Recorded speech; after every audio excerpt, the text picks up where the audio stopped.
नमस्कार। इस समय हम मौजूद हैं दिग विकास खंड के चंदापुर गांव में और चंदापुर गांव में श्रीकांत मिश्रा नेताजी के यहाँ पहुंचे हैं। ज्ञानपुर विधानसभा क्षेत्र के युवा विधायक विपुल दुबे अभी विधानसभा सत्र से आपकी वापसी हुई है। विधानसभा सत्र में आपने गर्जना की है। विधायक जी, बहुत बहुत स्वागत है। विधानसभा सत्र में आपकी गर्जना हुई है, क्या क्या मामले प्रमुख रहे विधानसभा के दौरान? ये उत्तर प्रदेश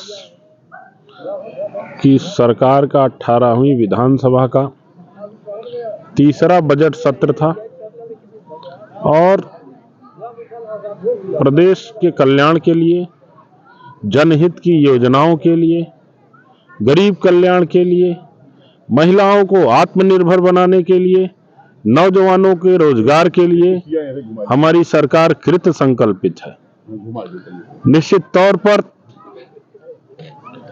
2017 में अभूतपूर्व जनादेश के फलस्वरूप देश के यशस्वी प्रधानमंत्री नरेंद्र मोदी जी ने प्रदेश की बागडोर, प्रदेश की कमान योगी आदित्यनाथ जी के हाथों में सौंपी और उत्तर प्रदेश जो लंबे समय से अव्यवस्था एवं अराजकता का शिकार था, योगी आदित्यनाथ ने अपनी दूरदृष्टि से, अपने कुशल नेतृत्व से उत्तर प्रदेश की जर्जर अर्थव्यवस्था को पटरी पर लाकर उत्तर प्रदेश का आध्यात्मिक एवं आर्थिक विकास की ओर उत्तर प्रदेश को ले गए हैं।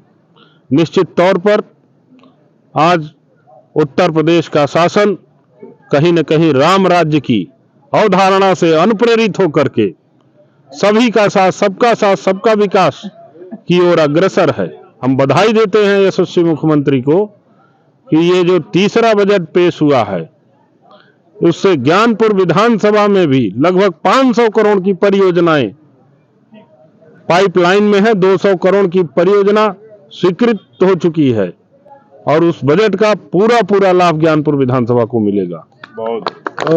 कुछ मुद्दे रहे हैं ज्ञानपुर विधानसभा क्षेत्र में, लगातार आप प्रयासरत भी रहे हैं। जैसे पक्का पुल की अगर बात की जाए तो कहां तक कुछ प्रगति हुई पक्का पुल को लेकर? मैंने 350 करोड़ से रामपुर घाट पर जो ज्ञानपुर विधानसभा के मध्य से होकर के गुजरेगा वह पुल स्वीकृत कराने का काम किया। भूतो न भविष्यो पूरा पुल राज्य सरकार राज्य योजना से स्वीकृत हुआ है। उसमें हम लोगों ने दिन रात मेहनत करके उस पुल की स्वीकृति दिलाई और वो काम अब शुरू होने जा रहा है। टेंडर प्रक्रिया पूरी हो चुकी है। दूसरा पुल, एक पीपा पुल बनवाया सिमरानाथ धाम में जो बरसों पुरानी मांग थी, अब वो पीपा पुल लगने जा रहा है, इस सत्र में ही लगना शुरू हो जाएगा। तीसरा पक्का पुल की जो मांग है डेंगुरपुर घाट पर, वह भी जल्द पाइपलाइन में है। वो योजना मैंने आपसे बताया कि लगभग 400 करोड़ की परियोजनाएं हमारी चल रही हैं और 500 करोड़ की परियोजना पाइपलाइन में है। कई प्रकार की एनओसी पुल के निर्माण के लिए लेनी पड़ती है। वन विभाग की एनओसी लेनी पड़ती है, एनजीटी की एनओसी लेनी पड़ती है, फिर उसके बाद आपके ये गंगा परियोजना की एनओसी लेनी पड़ती है, कई प्रकार की एनओसी। तो वो सब परियोजनाएं पाइपलाइन में है। निश्चित रूप से आपको लग भी रहा होगा, पाली से सूर्यावा मार्ग, गोपीगंज से बैदा, बैदा से पाली, पाली से सूर्यावा, ये 18 किलोमीटर की सड़क को जोड़ने का काम किया। चौड़ीकरण, उच्चीकरण होने जा रहा है 40 करोड़ की लागत से। जिलाधिकारी के आवास से मोड़ तक ज्ञानपुर विधानसभा में वो सड़क बनने जा रही है लगभग 25 करोड़ की लागत से। उसके बाद सीतामढ़ी और सिमराधनाथ और ये धनतुलसी पूरा ये एक सर्किट बनने जा रहा है, ये भी 40 करोड़ रुपए की लागत से।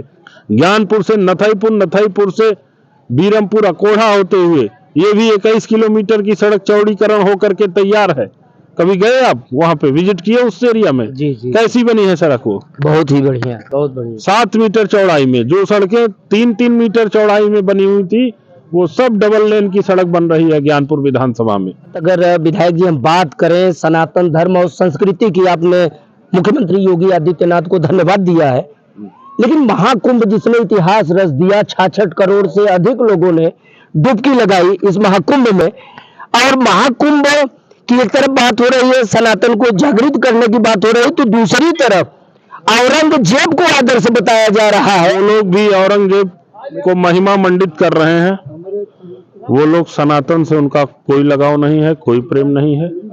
ऐसे लोगों को जनता ठिकाने लगा चुकी है और 14 में ठिकाने लगाई, 17 में लगाई, 19 में लगाई, 22 में लगाई और आने वाले 27 में भी लगा करके उनको किनारे कर देगी। समाजवादी पार्टी अबू आजमी का समर्थन कर रही है खुलेआम, जबकि अबू आजमी माफी मांग रहे हैं।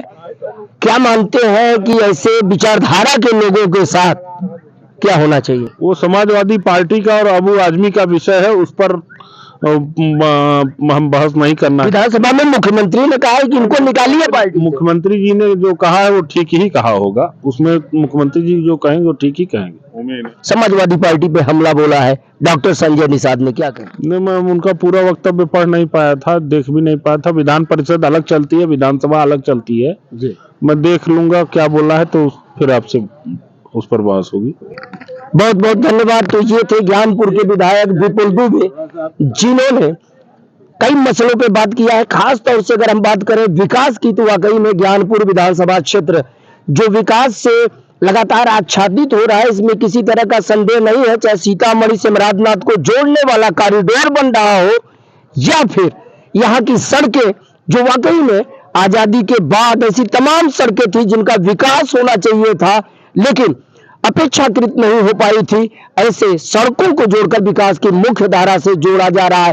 पर्यटन की स्थिति, पक्का पुलों की अगर हम बात करते हैं तो पक्का पुलों में रामपुर गंगा घाट पर पक्का पुल का निर्माण कार्य शुरू हो चुका है और अभी किसानों की चूंकि फसल है, इसलिए गंगा उस पार से हमने जो रिपोर्टिंग की है उसका लाइव कवरेज इस खबर के साथ अभी आप देखेंगे। लेकिन अगली कड़ी में हम दिखा रहे हैं आपको सीधे लिए चलते हैं मिर्जापुर। अब मिर्जापुर के जोपा क्षेत्र में क्या हो रहा है आइए देखते हैं। इस समय हम मौजूद हैं मिर्जापुर जिले के जोपा गैपुरा ये मार्ग है और ये डिपो है। डिपो बनाया जा रहा है जोपा और रामपुर गंगा घाट पर जो स्वीकृत हुआ है पक्का पुल, जिसका निर्माण कार्य अब शुरू होना है, शुरू हो चुका है निर्माण कार्य। पक्का पुल निर्माण से संबंधित सारी व्यवस्थाएं यहाँ मौजूद रहेंगी। जो चीजें आवश्यकता होगी, जो संसाधन जरूरत होगी, उसकी यहाँ मौजूदगी रहेगी। बहरहाल अभी आप डिपो देख सकते हैं। डिपो का ये पूरा इलाका है जो जोपा से गैपुरा मार्ग जाता है, ये उसी स्थान पे इस डिपो को बनाया गया है। यहाँ से नदनी और बभनी दोनों की सीमाएं जुड़ती हैं। डिपो बनाने का कार्य पूर्ण हो चुका है और अब पक्का पुल का निर्माण कार्य भी इसी के साथ आरंभ हो चुका है। आपको बता दें, भदोही को मिर्जापुर जनपद से जोड़ के सीधे मध्य प्रदेश से जोड़ने वाले इस पक्का पुल निर्माण के लिए काफी दिनों से प्रयास चल रहा था और इस प्रयास के बाद अंत प्रयास कारगर हुआ, सफल हुआ और आज की तारीख में पक्का पुल निर्माण का कार्य शुरू हो गया है। 96 का इलाका जो विकास के मामले में काफी पीछे था, वो 96 का इलाका अब विकास से आच्छादित होगा और डिपो जहां से सामग्री का उठान होगा पक्का पुल के लिए, पिलर से लेकर अन्य कार्य जिसको गति दी जाएगी, वो यही स्थान है। बहरहाल आगे की जो स्थितियां बनेंगी वो बभनी गंगा घाट से सीधे ये ज्ञानानंद गंगा घाट तक इस ब्रिज का निर्माण होगा, जो बहरोजपुर होते हुए सीधे सिमरात कौलापुर मार्ग से निकलेगा। दूसरी तरफ जहां हम खड़े हैं आप देख रहे हैं, ये जोपा गैपुरा मार्ग है। ये मार्ग जोड़ेगा मध्य प्रदेश तक जाने वाले नेशनल हाईवे, जिसमें मिर्जापुर, चुनार, सोनभद्र को जोड़ने वाला नेशनल हाईवे भी शामिल है।